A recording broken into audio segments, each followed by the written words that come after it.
Okay. Hi there, I'm Ben Walter. I'm here at CERES Environment Park down on the Mary Creek in East Brunswick, putting together an expression of interest and a few ideas around the land use of the Anglesea Heath and the Anglesea mine site for your Anglesea rehabilitation project for the Alcoa mine.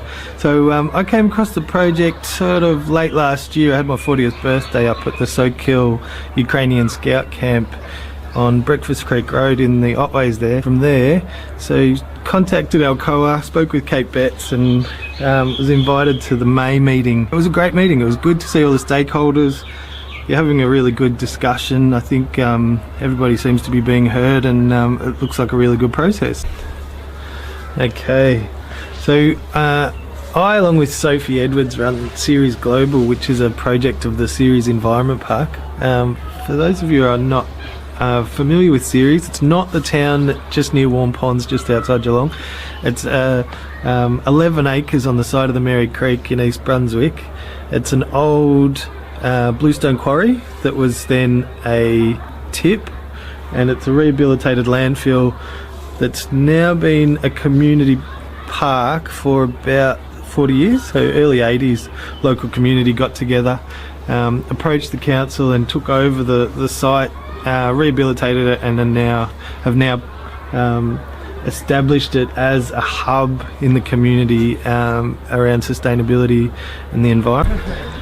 So I think if you asked around, there'd be a few factors that people agree are the key ingredients for the success of CERES, and I think certainly about the location.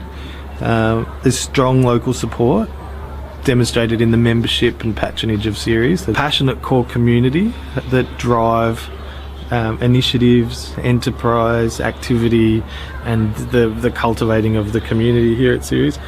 And there's plenty of ongoing activity to attract different people. So I think those are the key ingredients of what's made this place quite special. So part of the CERES Global strategy is to focus more locally on Victoria and our own local rural communities and Indigenous communities, sustainable communities, and so on. So we ran a road trip in Easter which was connecting to Indigenous, alternative and intentional communities, but CERES Global interested in this Anglesea mine rehabilitation project just to have a connection outside CERES, but also to draw on some of the expertise and the experience and the passion from our community here at CERES in the Anglesea mine rehabilitation. I think the social enterprise story is one of the biggest lessons that CERES has learnt after its near-death experience,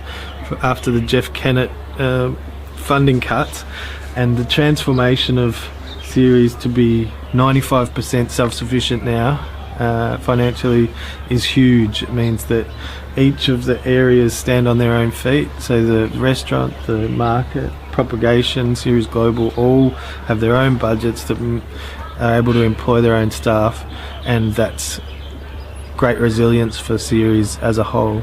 So I think that needs to be an important part of building community at Anglesea.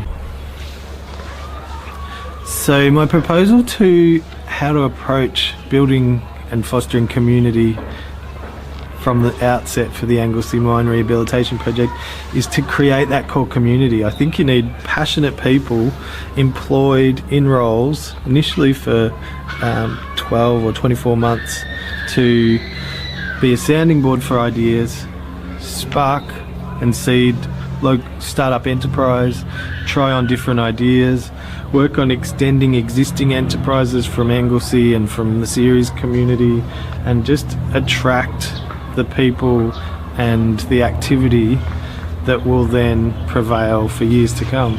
So it's a challenge, but it doesn't need to be a 40-year challenge before it becomes sustainable.